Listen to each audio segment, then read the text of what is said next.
Welcome to the Too Critical Podcast, a show that assaults TV, film, and pop culture in an open and aggressive fashion with reckless abandon. This week's show is about one of the greatest films ever made in the history of cinema, Black Adam. I don't know what the fuck you're talking about. I'm just fucking with you. Everyone knows that Black Adam was an unwatchable piece of donkey shit that belongs in an ash pile along with the XFL and cheaply manufactured energy drinks for you and your Ohana. But seriously, folks, Black Adam stinks worse than the unwashed gym cushions in the Iron Paradise. We are joined, as always, by my hetero life partner, Rob, and this week's special guest is none other than the Captain Terrificon himself, the one and only Mitch Halleck. Stay there.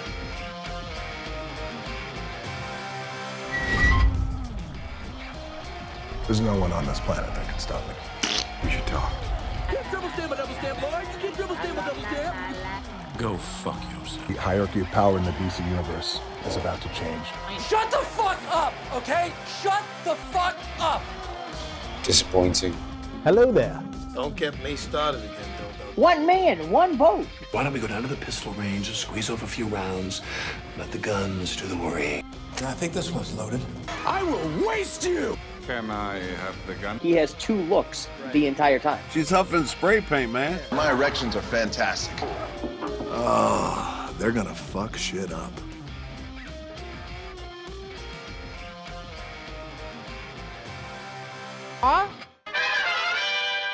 So, did I mislead you at all in my opinion of that movie? No, not at all. Peach iced tea. Oh, it's the peach iced teaest. That picture. My God. Yeah, man. James Gunn. Then we hired Henry Cavill to be Superman. Then he came back. Now he's gone. You get it.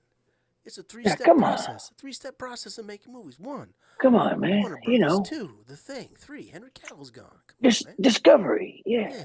Yeah. But my lawyer said we couldn't use it as part of the case. Little legal term for Meg. That's good. That's very good. For the one episode that Meg watches. Yeah, right. At gunpoint. I got to tell you, I like this little setup I got here. I am going to build my podcast room when we finish the upstairs. Right. But this is by far the most comfortable I've ever been for a recording. Yeah, you got way more room.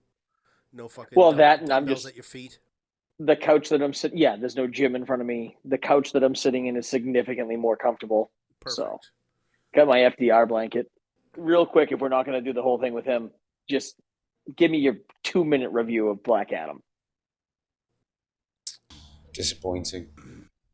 I'm always so surprised how people are able to make movies.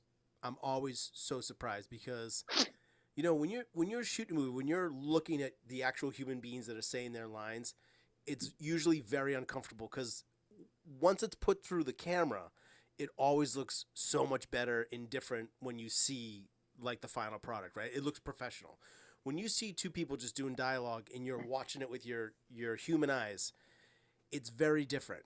And when it's awkward and uncomfortable when you're watching it happen in front of you, I can't imagine how awkward and uncomfortable it was for them to make that movie. It was so I felt embarrassed for so many people that were in that movie. I couldn't believe that The Rock, I would like to get the breakdown on this. I bet 94% of the movie he spends just standing, suspended in that one pose. Well, right? He sat down on the throne once. It's not like he's someone that I thought was this rangy, diverse actor. No, he's no. But Stefan. I thought this movie highlighted his lack of range more than any particular movie for one actor. Like and I forget who it was. One of the reviews that we've talked about that was, I think it was the one that said if he went into the theater and threw his jars of his piss at the audience, it would be more. I think it was him that said he has two looks the entire time. Like that's all he has. Yep. And it's just so fucking true. I mean, it's like he's Derek Zoolander. Oh. One look. Blue Steel, the Tigra, they're all the same look. It really terrible. And you know what? It's too bad because I feel I'm glad Mitch isn't here yet because he'd laugh at me for this. But Hawkman or whatever that guy was, I thought that actor tried real hard. That actor always tries really hard, and all the projects he's in, he really swings for the fences, like with every line. I wouldn't say see him. He's like a young Idris Elba, right? He's like he wanted to be that guy. I wouldn't say Pierce Brosnan mailed it in. That's not. But it just also didn't feel like he really went for it. You know what I mean? He played it very safe. He was sitting down most of the film. He played it very safe. It was he wasn't exactly what he was getting into. And he was like, if this movie's a piece of shit, it won't be because of me. Yep. It won't be good because of me, but it won't be because of me that it sucks. Yeah. And I'm still James Bond. That's the only character he plays now. James Bond, Thomas Crown, same character. Right. Kirsten, my wife, absolutely hated Black Adam. I mean, she didn't like Thor: Love and Thunder, rightfully so. But I fell asleep 20 minutes into watching Black Adam, and I had to put myself through finishing it just to be able to talk with a little bit of credibility. Like, it's hard. I say all the time, I can't get on here or on just online or even just in conversation. I can't rip something if I haven't seen it. I can say it looks bad. I think it'll be bad. Right. But I knew I was going to hate this. I mean, it literally quite literally derailed the entire DC universe. Because had this movie been good, if it made $1 billion, they would have at least considered him for something else. Yeah, I mean, money talks. Yep. So, and The Rock talks a lot. Nobody. But talks in some more ways, shit than The Rock. I could argue that this is going to save DC, because I've been saying for a while they needed to bite the bullet and say screw it and reset the whole fucking thing. Now, if they want to take 10, 15 years to build a crew to make a Justice League, they're going to have to do it the hard way. You can't just do it overnight like they tried to. Yep. And Marvel, like, listen, the Marvel's kind of on my shit list right now too. Marvel's gone downhill from where it was, but it's still pretty damn good. Especially, I mean, what's the last good thing DC made? And not the Batman, which again was a good, not great, but good movie. Right. I got you! But you can't say the Batman because the Batman's not part of the DCEU, whatever the fuck, you know. Right. So, I mean, I know a lot of people liked Wonder Woman. I didn't. I really didn't like Wonder Woman 2. Aquaman was terrible. I thought Batman versus Superman was horrible. Man of Steel is the last good thing they made. And it wasn't amazing. It was just good. Right. I didn't like any of the versions of the Justice League, whether it was the Snyder cut or the regular cut. Black it didn't and white, matter. Horizontal, vertical, no matter what way you hold it. And the saving grace they had was the Flash movie. Ezra Miller. I mean, single-handedly, just he really screwed the pooch on that one. Just oh my god, all-time asshole. Yep, we were getting Michael Keaton back as Batman in at least 3 projects, and we were going to get Batman Beyond. Yep. And who knows? Maybe Batgirl would have seen the light of day. Who knows? Yep. Those poor bastards. It's incredible. It's not good. All right. Well, our special guest is here, Mr. Mitch Halleck. Bring her in. Captain Terrificon himself. Here we go, ladies and gentlemen. Mitch First Haddock. time, long time, Mitch Haddock.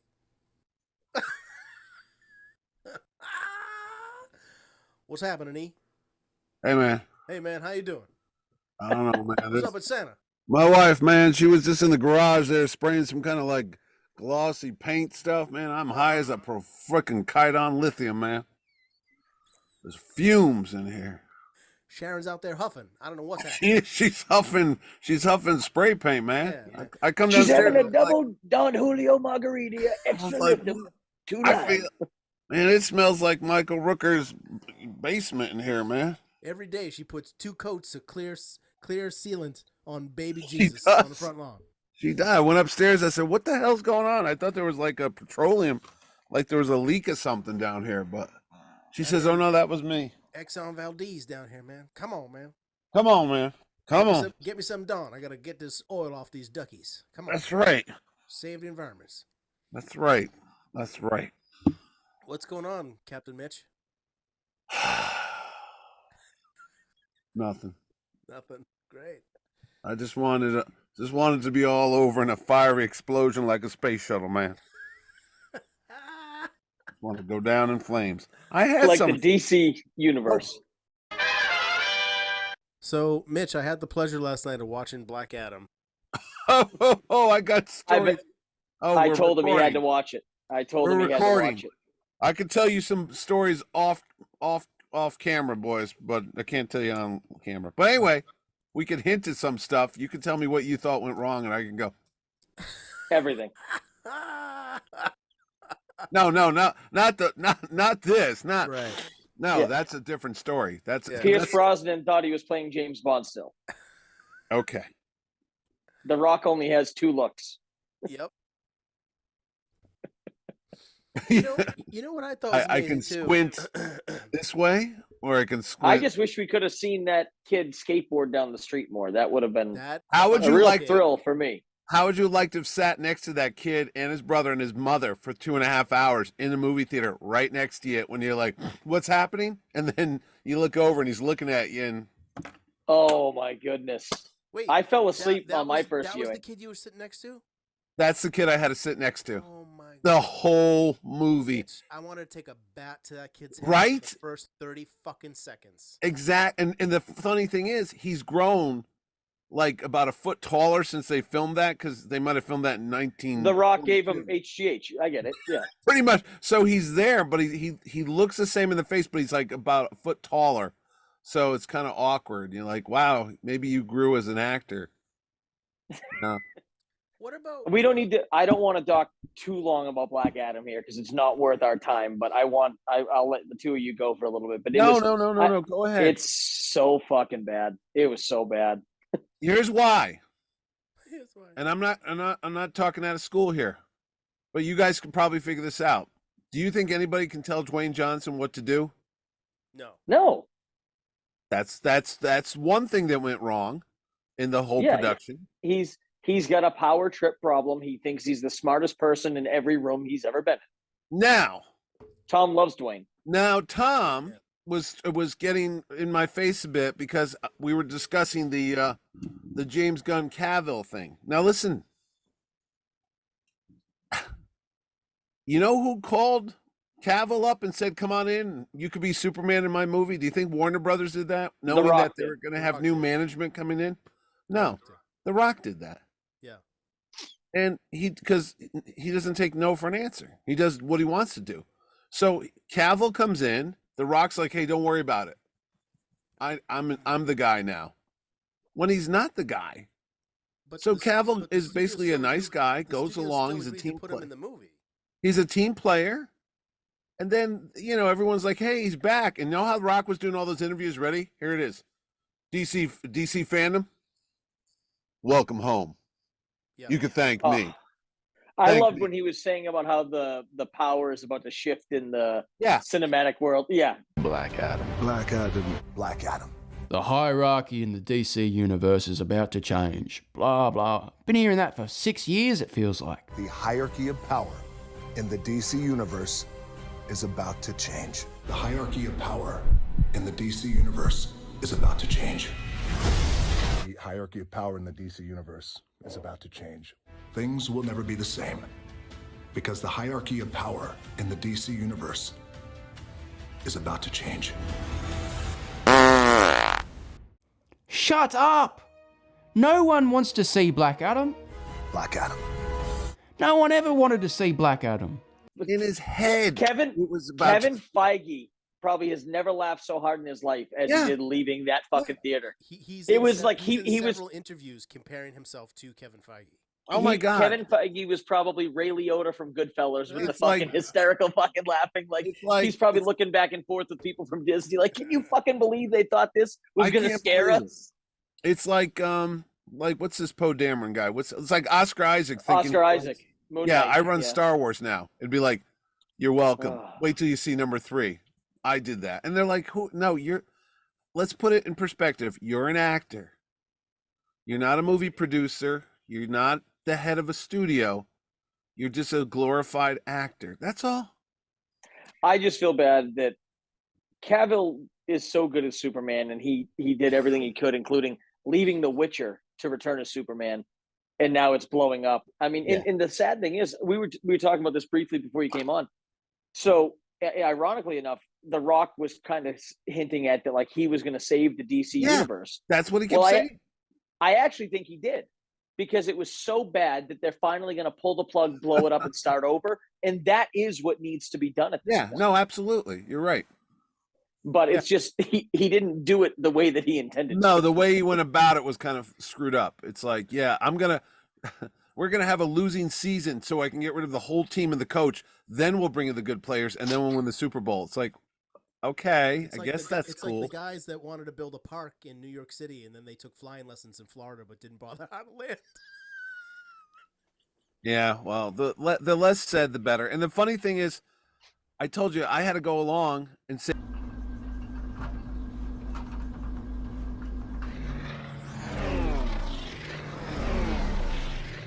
Honestly, I'm proud of us for not. Totally. Would have been cheap. Yeah, real low-hanging fruit, and we're better than that. The movie was good because they were sitting all next to me.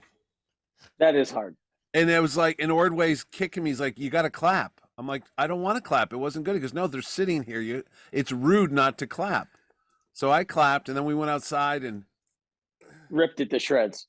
No, Ordway was playing company guy because he still works for DC Comics and stuff. So he's like, I give it a B. You know, it had some problems, but I think overall, I was like, what movie did you watch? I give the credits a B. I thought the credits were pretty good. The credits were good. I said, no, I'll give it a C-, and that was being generous. It was a piece of crap. C- is very generous. I mean, honestly, I was really upset about Thor: Love and Thunder. I was not thrilled with it. But I mean, Thor: Love and Thunder was fucking Saving Private Ryan compared to Black Adam. I mean, it was. I didn't have huge expectations going into it, but it was fucking terrible. But we got a lot to get to. We got to talk about Marvel, what they're doing. We got to talk about Guardians, Ant-Man, Indiana Jones 5, Terrificon 2023. I'll let Tommy drive the ship here, and I'll let you two talk, and I'll just drink beer. But at the end of it, though, do you feel bad for The Rock? No. 0%. There you go. Nope. Do you feel bad that he lost that studio about what, $100 million?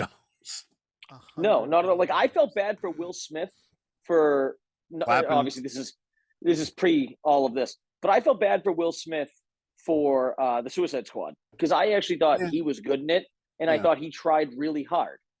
I don't feel bad for The Rock here. He can go fry rice on a railroad track. Like, oof, easy. It's Christmas season. You know, David Ayer, the guy that directed the first Suicide Squad, he has just come out and he said he's happy that all these fans are giving these guys shit at DC, because of course, you know, James Gunn comes out and says, he starts talking about toxic fandom and people calling him names online and how it doesn't matter, and he'll never listen to which he engages almost every person on social media, which it's not a good look. No, right? You shouldn't do that, actually. I don't think you should. The CEO of anything shouldn't even be on fucking social media, in my opinion. I'm going to plug these in because I can't still hear you. So perfect. So go ahead. I like that David Ayer. Of course, that guy believes that he got fucked by DC as well, because they wanted to change so many things in Suicide Squad, and then of course after the Snyder Cut, all the fucking fans were trying to get the Ayer cut of Suicide Squad and things like that. And he's out there. He's like, I agree with it. He goes, if people don't like it, fucking tell them about it. I think that's great. Because the minute you raise any sort of criticism at all about people, the whole move in fucking 2022 is just to say you're a troll. Yeah. You know, this doesn't matter. I'm not going to listen to you. Yeah. It's one of the biggest things that drives me nuts. Like, the Batman's a perfect example where I was overall happy with it. Right. So I say I'm happy with it, and then I say, well, And you get it was attacked. too, Yeah. it was too. But well, it's like I was happy with it because it was a good start, but it was too long, too drawn out, too many slow motion sequences. I didn't like him as Bruce Wayne, but I liked him as Batman. And then you'll Yeah. see people like, "Oh, you're just a hater." It's like I just said it was good. Like I said it was good overall. Ghostbusters Afterlife. I mean, Tom and I both are big Ghostbusters I like guys. that movie. Yeah. I like that movie a lot, but it's not without flaw. Right. It's really good. After so many years of not having a Ghostbusters movie, it was more than passable for me, and I was very happy with it. And I thought it was a beautiful way, what they did with Harold Ramis at the end. And if they build on it and make it really good in the future, like I have no complaints. But like, I'm not going to sit here and go perfect movie, nothing wrong with it. Like, no, it was a good movie, but it's not perfect. Like, how many movies are perfect? How many movies that you watch which you change nothing about? I mean, there's like 2 or 3 all time that I feel that way about. I mean, I know Tom loves Indiana Jones. I mean, aside from Crystal Skull, even the first 3, like there's got to be things that, okay, I didn't love this. Like everybody has their movies that they love, but it doesn't mean that there's no flaws to it. But the problem is some of these people, you say anything negative at all. You say anything negative at all, and all of a sudden you're just a hater. And like I'm nervous about Ghostbusters 4 because they now announced Ivan Reitman is not directing it. And so I really like Ghostbusters Afterlife. I'm nervous. Well, Ivan Reitman died. Jason Reitman, sorry. Yeah, Jason there you Reitman. go. I was going to say he's definitely not directing it. Yeah. Jason Reitman's not directing it.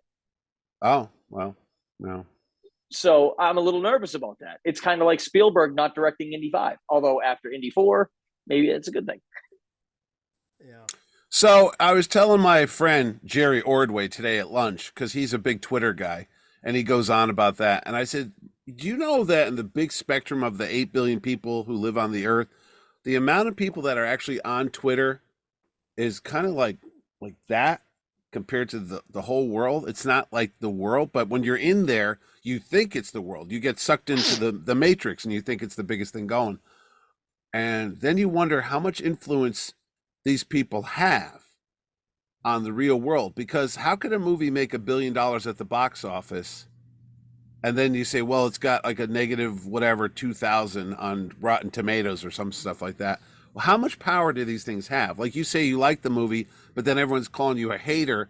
But there comes a point where you just don't give a shit, and you're like, well, you know what, I'm just going to go see that. Because look, there's a movie out, Avatars, right now. I could care less about seeing Avatar, even though the first one is the biggest movie of all time, money making wise. Most people can't even remember the story. They don't know any of the characters. It's been 12 years. I don't think anybody was clamoring for a sequel, but it's here now. So I will eventually see it. I will not see that movie in theaters. I think it'll be visually stunning. Yeah. But and I'm a sucker for anything with like space exploration. Like I love Interstellar. I liked Avatar 1. I didn't love the movie, but like I like the premise. We're on a foreign planet. I don't know about the whole Avatar part of it, going into the alien bodies.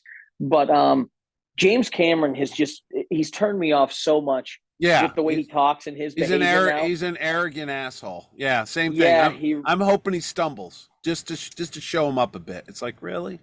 I mean, the fact that he said it's got to be one of the top 4 grossing films of all time or it'll lose money, that's just factually inaccurate. The budget wasn't $1 billion. Like, right, come on. Right. So, and he's already thrown the threat out there to fans that if 2 and 3 are not some of the highest grossing movies of all times, he's not going to make 4 and 5. Okay, Jesus fucking Christ about holding your fans hostage. He's 70 years old, isn't he? Like 72? Must be. He might not have enough time on this earth to make number 3 if it took 12 years to make 2, unless he filmed it at the same time or did something that we don't know about. But I don't think they filmed 3 consecutively, did they? No. He just kept fucking with the technology. Yeah. I'm sure it looks great. Forever.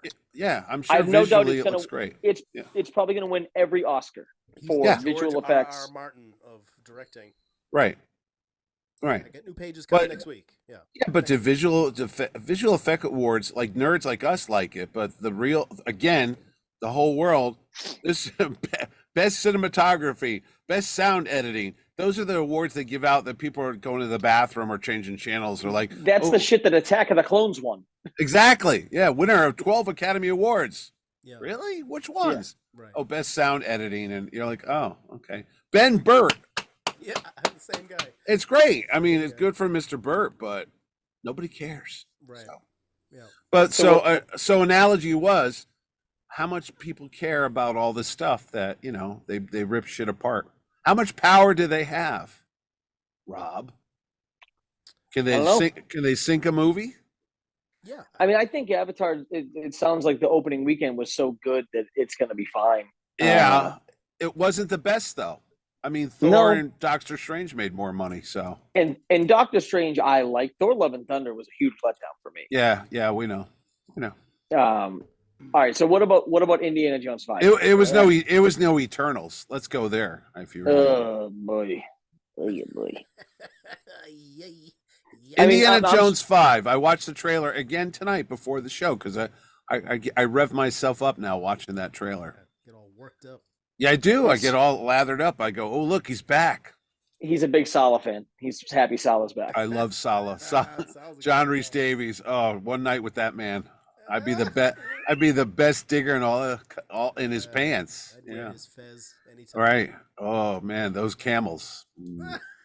Watch out. All I know is not much, but at this point, I thought we'd have 8 Indiana Jones movies, but we don't. I thought we have 6, but we don't. So basically, this is all we got left. And is this it? Will there be a 6? No. No. He'll be lucky if he makes it through the press tour. Pretty much. I saw him in 1923 the other day. That good? Yellowstone. He never looked so old and wrinkled. He looked more like a Sharpay than he's ever had before. The camera came in tight on him, and I could feel every wrinkle in his face. I wanted to reach out to the screen and just go like, how many wrinkles? 1. Oh no, we're talking triple digits 2. here. Ever. Never. That's policy. No. But he just growled for the whole movie. That was his dialogue delivery. He's like, I don't know. He's a man with a gun now. He is. Yeah, he's become Clint Eastwood. Right. I was just gonna say Gran Torino. Yeah. Yeah, that's what he's doing. I mean, it is. I don't think he thought he'd be around this long. I think back in the day, he was hoping that he'd, get a good hit of some good weed, and that'll be the end of him. It's over. Enough. Right.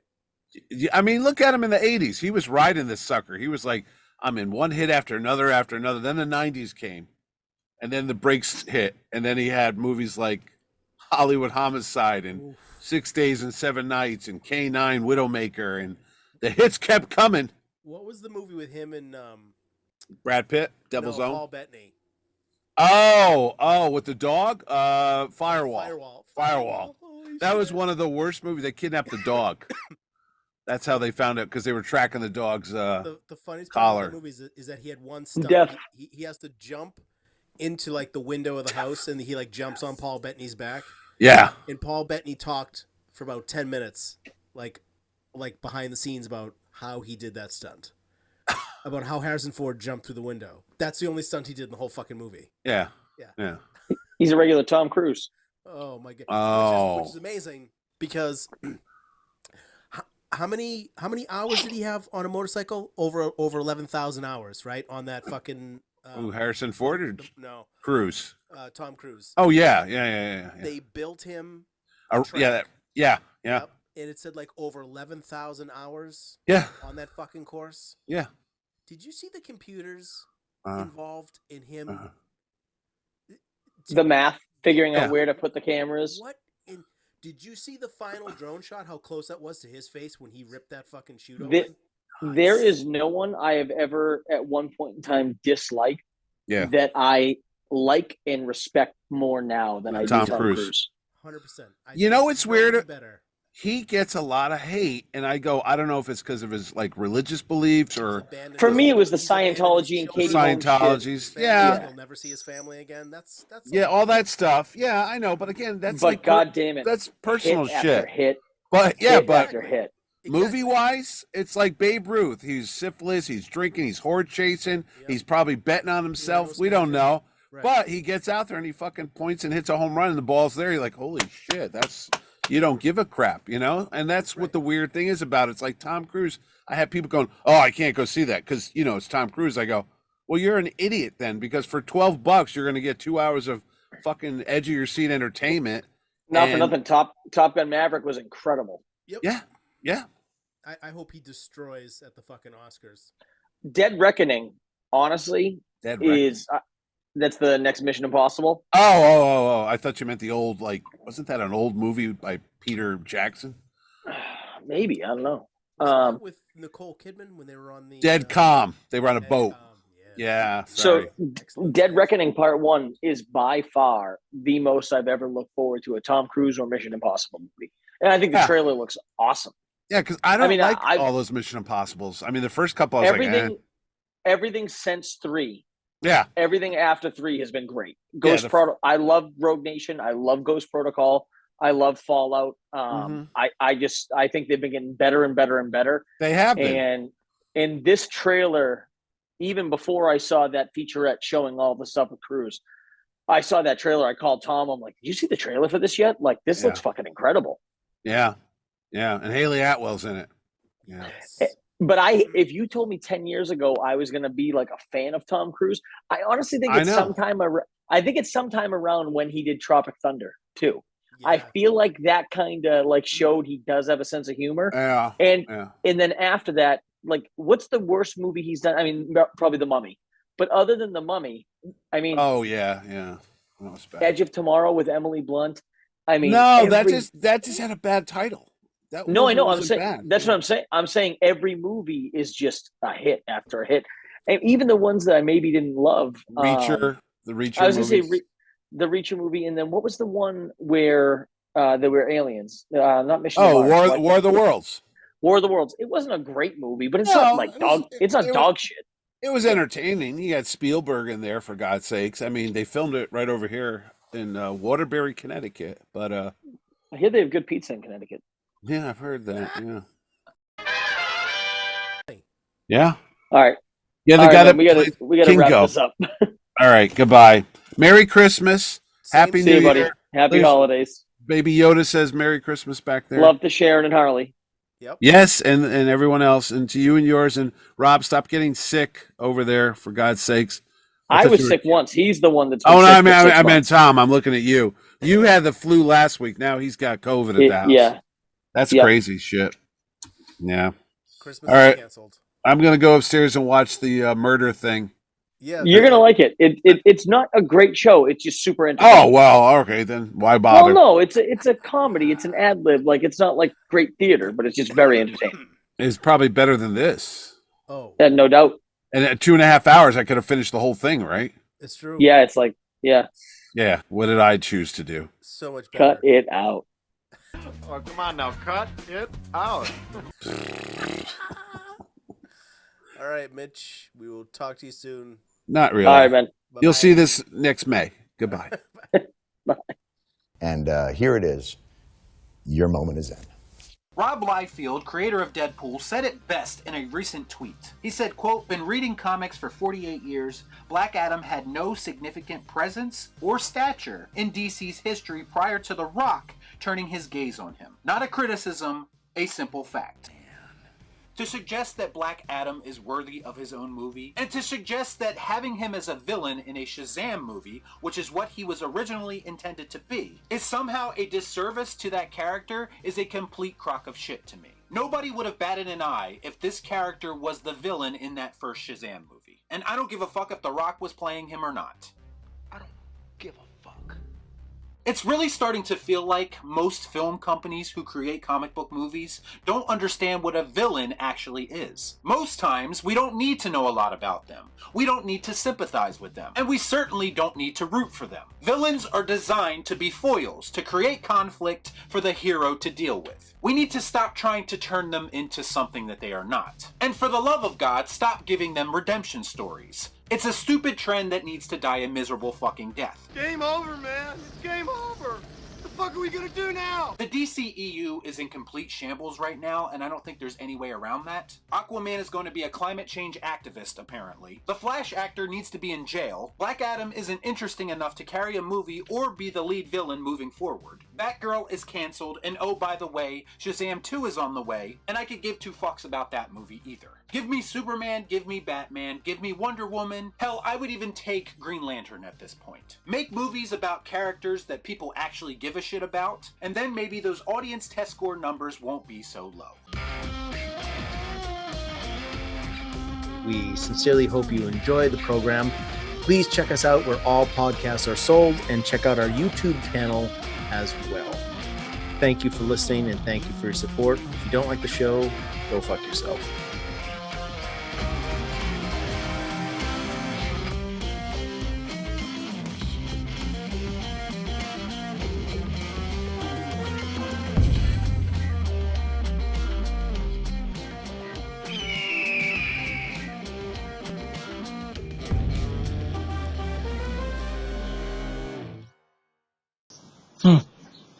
It's over enough! Ra-da-da-da-doo!